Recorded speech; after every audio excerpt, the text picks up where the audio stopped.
Hi,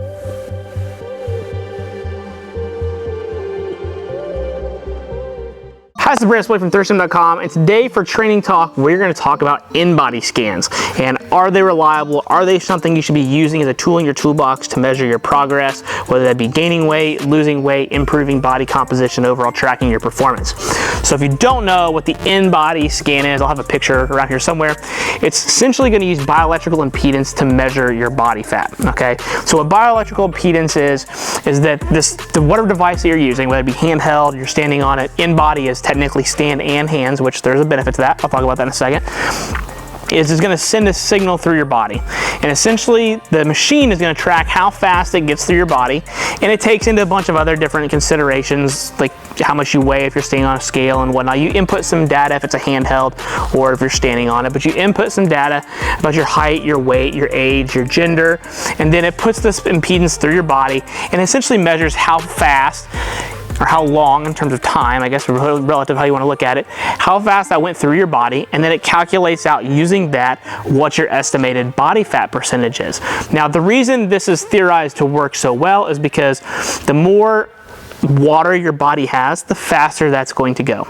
And if you have fat isn't really made of water, okay? Our whole body is made of water. We've got tons of water. We're approximately 60 to 70% water in our bodies at any given time.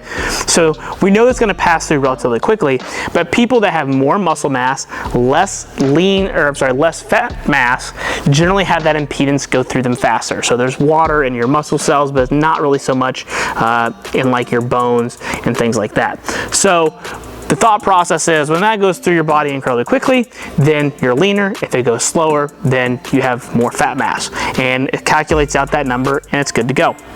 Now, the reason this can be beneficial to some extent is one, it's super easy to get a hold of something like this. You can usually find someplace locally to go do a test. I think people overcharge for it.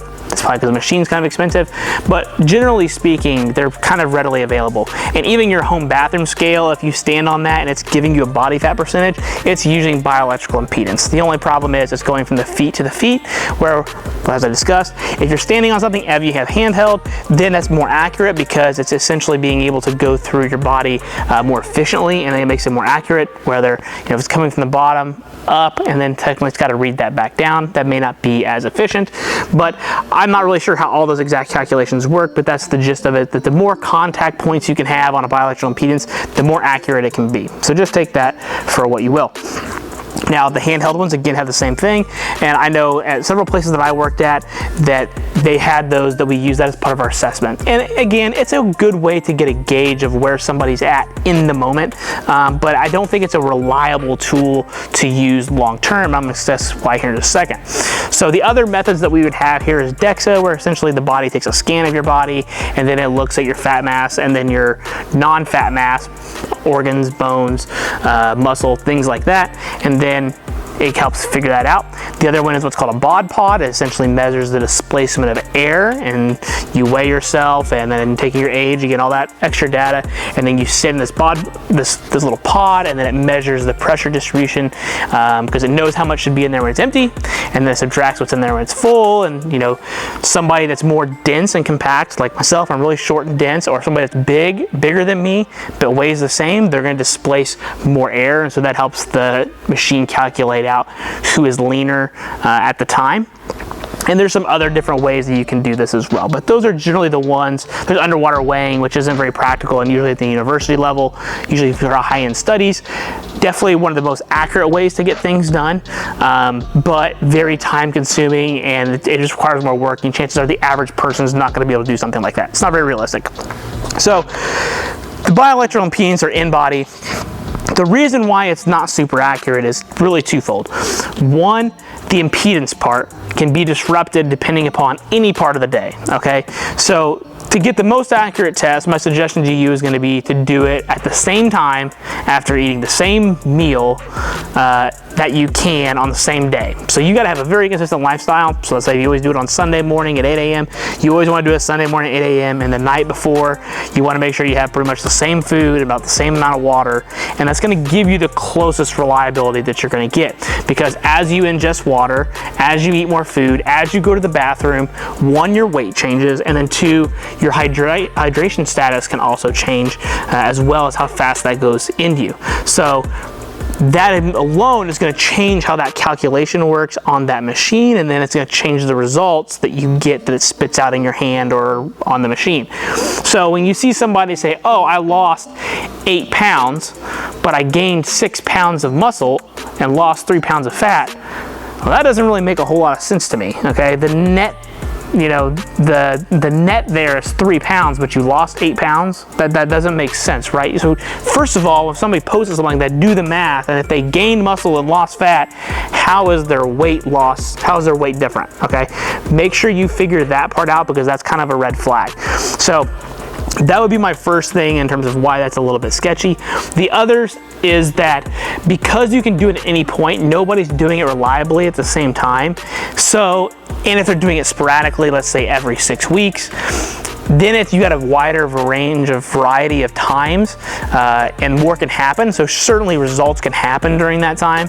But if you do it on a Monday evening and the next one you do on a Thursday morning, again, there was no reliability there from when you were testing. So I think that's why if you can do it always on the same day every week over time, even as your hydration status is going to change over that time, you have more data to pull from to take an average over time, and you can probably see that average slowly start to tick down.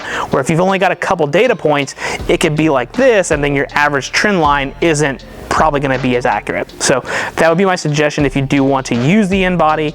But I personally think if you're paying somebody $100 for a test or $50 for a test or whatever it is, I really think the best way to track stuff is to take pictures, track your weight, and track how you're feeling. Those things alone will tell you whether you're losing weight, gaining weight, looking better, and pictures are the best thing by far, because you can objectively look at yourself and you can tell if your waist is thinner or your shoulders are broader or what have you. Pictures don't lie, and the scale isn't always the most important metric to track, okay? So that's why the InBody is really not that reliable.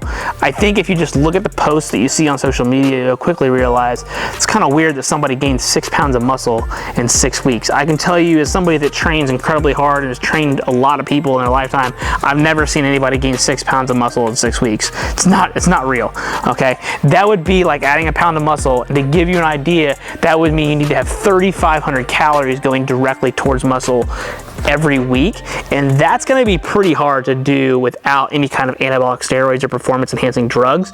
So that's another big red flag to look at. So if you're in a weight loss phase and you're trying to find a reliable way to look at your body composition, track your weight. Obviously, if your weight goes down over time, you're losing weight somewhere.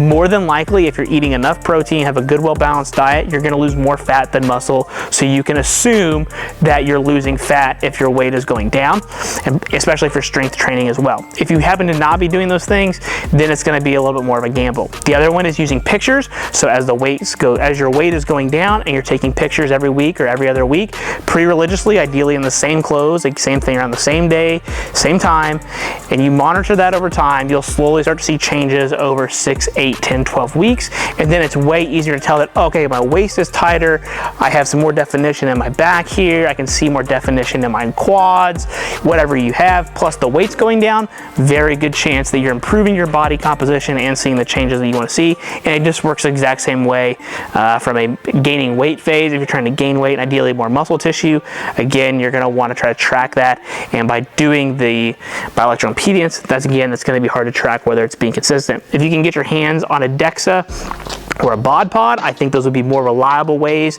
to track your body composition over time. Again, they're going to cost a little bit more, and they are a little bit more extensive. However, they are going to be more accurate tests, and are not going to be easily fooled by just drinking a bottle of water or going to the bathroom or something and watching that number literally change. And I've done it myself as a wrestler. We use that as a test, and we could beat that test by literally just going to the bathroom, dropping our water, and then we could see that number improve or go down, and then it gave us the opportunity to cut more weight throughout the season. So hopefully that answers your questions on the InBody. I know I rambled a little bit on that, but I really think it's a bunch of bogus when people are posting how much weight, how much muscle they gained, how much fat they lost, and really at the end of the day, it's just not true. Got any questions? Leave them in the comment section. Thanks. Have a great day.